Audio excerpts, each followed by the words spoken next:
రోజులుగా జరుగుతున్న ప్రాసెస్ గా మనకు కనిపిస్తుంది. ఇవాళ మరొకసారి అటువంటి స్థితి రాకుండా ఒక స్పష్టమైన వైఖరితో స్పష్టమైన ముందు చూపుతో పోలీసులు ముందుకెళ్తున్నట్టుగా కనిపిస్తుందా? బద్రి ప్రస్తుత పరిస్థితి అలాగే కనిపిస్తున్నప్పటికీ కూడా ఒక వర్గం ప్రజలు తాజాగా ఒక క్యాసెట్ ను బయటికి తీసుకొచ్చి మరొక వర్గం మీద విషపూరిత ప్రచారం చేయడానికి సిద్ధమవుతున్నట్లుగా ఇంటెలిజెన్స్ వర్గాలు నిఘా వర్గాలు సమాచారాన్ని సేకరించాయి.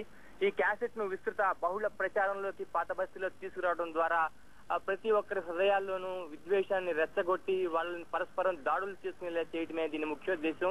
ఇటీవల ఒక వర్గానికి చెందినటువంటి మత పెద్ద వచ్చినప్పుడు మరొక వర్గంపై విషం చిమ్ముతూ ప్రసంగం చేశారనేటువంటి ఆరోపణలతో ఉన్నటువంటి ఒక క్యాసెట్ ను ప్రచారంలో చేయడానికి కాలాపత్తర్ ప్రాంతంలో ప్రస్తుతం ఒక ప్రణాళిక చాప కింద నీరులా సిద్ధమైంది. ఆ ప్రణాళికను ఎట్టి పరిస్థితులను అడ్డుకోవడానికి పోలీసులు రంగప్రవేశం చేశారు.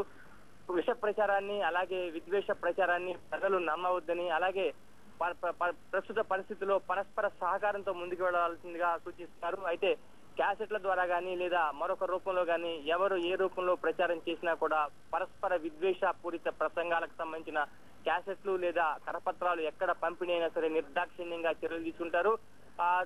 దాదాపు మరొక పరిస్థితి నిన్న మొన్నటి పరిస్థితి ఈ రోజు చోటు చేసుకోకుండా కట్టుదిట్టమైనటువంటి చర్యలు తీసుకున్నారు. ఇక ఉపేక్షించేది లేదు అని స్పష్టంగా పోలీసులు చెప్పడాన్ని బట్టి చూస్తుంటే thank you very much Prasad.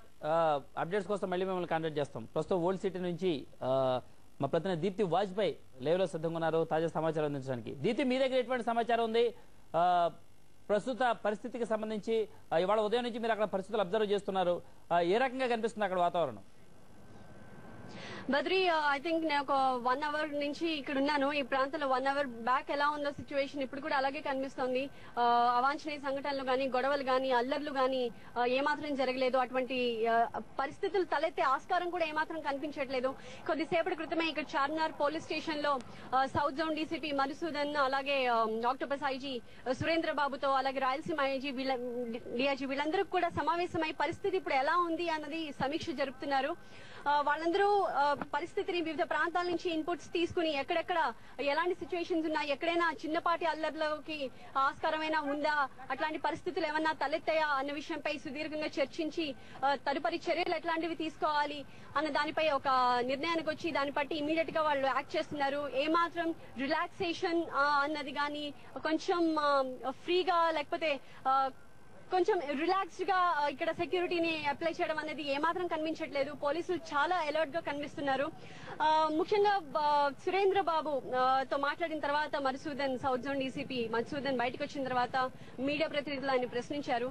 అంటే ఇవాళ హనుమ జయంతి సందర్భంగా కొన్ని చోట్ల ర్యాలీలు జరపడానికి కొన్ని ప్లాన్స్ చేస్తున్నారు. అలాగే కొన్ని చోట్ల ర్యాలీలు కూడా జరుగుతున్నట్టు సమాచారం అందుతోంది. ఇది నిజమేనా అని ప్రశ్నించినప్పుడు ఆయన చెప్పారు, అటువంటి ర్యాలీలు గాని ఇట్లాంటివి జరిగే అవకాశమే లేదు, అటువంటి ర్యాలీలకి అనుమతి ఇచ్చే ప్రసక్తే లేదు. అట్లాంటి వాతావరణం ఏర్పడుతోంది అని చిన్నపాటి సమాచారం అందినా కూడా మేము ఇమీడియట్ గా యాక్ట్ చేస్తున్నాం తప్ప ర్యాలీలు జరగడానికి ఎటువంటి అవకాశాలు మేము ఇవ్వట్లేదు అని చెప్తున్నారు. అలాగే నా వెనకాల మీరు ఇప్పుడు రైట్ నాకు చూస్తున్నారు ర్యాపిడ్ యాక్షన్ ఫోర్స్